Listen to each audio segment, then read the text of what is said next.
Nowadays in the tropics, selective logging is the most widespread form of forest ecosystem disturbance, with a minimum 20% of ecosystems being disturbed between 2000 and 2005.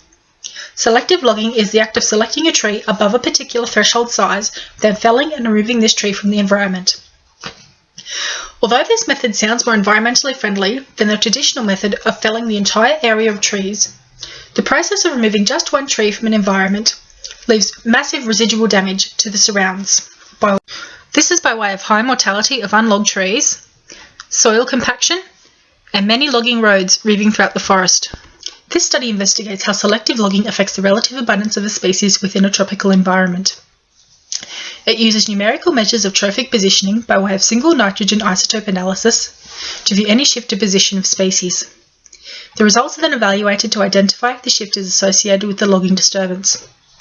The species under examination are various leaf litter ant species, as these are the most widespread and diverse and have a key role in the functionings of the ecosystems, such as predators, food and seed dispersal. To perform these studies, the Sunderland Biodiversity Hotspot was used, this being a 1 million hectare stretch of land of the Yayasan Sabah logging concession in Sabah, Borneo. Sections of land were marked out in both logged and unlogged areas, with 56 sampling points in each type of forest. At each sampling point, worker ants were collected, as well as leaves, for testing for single nitrogen isotope analysis to determine their species and trophic position. The leaves were used as a baseline guide for the trophic positioning in each area. The sampling was performed over 2 consecutive years, May to September 2007 and May to September 2008. No major seasonal variations, such as fire, flood or drought, occurred within this time. This could rule out any anomalies that the results might give.